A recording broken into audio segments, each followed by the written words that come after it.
Europe 1, 7h21. Oh, je voudrais tant que tu te souviennes des jours heureux où nous étions amis. C'est John Baez qui chante Prévert en français et c'est l'une des belles surprises d'un coffret que vous nous avez apporté ce matin, Thierry Geffrotin. 13 CD, 3 DVD, 1 livret pour entrer dans l'univers du grand poète populaire. Oui, alors on ne se plaindra pas du goût des éditeurs pour les anniversaires. 40e anniversaire de la disparition de Jacques Prévert qui nous vaut une très belle anthologie, très riche, avec les interprètes les plus connus de ces chansons, Serge Reggiani, Mouloudji, Yves Montand bien sûr, et les frères Jacques. En sortant de l'école, nous avons rencontré un grand chemin de fer qui nous a emmenés tout autour de la terre dans un wagon doré. La fine fleur des interprètes des chansons de Prévert, bien sûr, et puis des voix moins connues dans ce répertoire, comme Arthur H, Jean Guidoni ou Lio. Je sais dire je t'aime, mais je sais pas aimer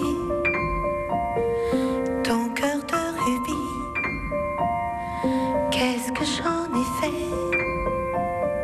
Je jouais à la 13 CD, 300 chansons. On retrouve d'ailleurs aussi Jeanne Moreau qu'on entendait dans le journal, dans ce coffret édité chez Universal. Et 2 films, Les Portes de la Nuit et Les Enfants du Paradis. Oui, 2 films réalisés par Marcel Carné, scénario et dialogue de Jacques Prévert, qui, il faut le dire, s'est intéressé très tôt au cinéma dès 1928.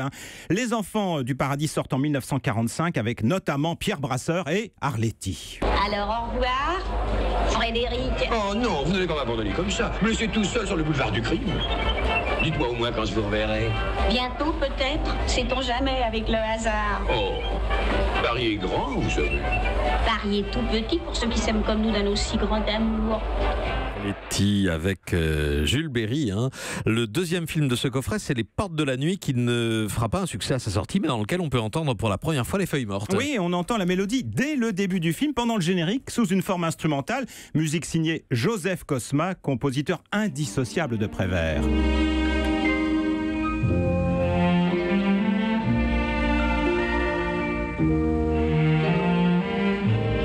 Pas de musique, juste la musique des mots pour certains poèmes de Prévert. Oui, et quand c'est Annie Girardot qui fait le portrait d'un oiseau, c'est particulièrement beau et émouvant. Et puis, attendre que l'oiseau se décide à chanter.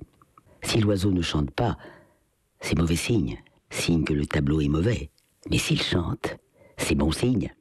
Signe que vous pouvez signer. Alors, vous arrachez tout doucement une des plumes de l'oiseau et vous écrivez votre nom dans un coin du tableau.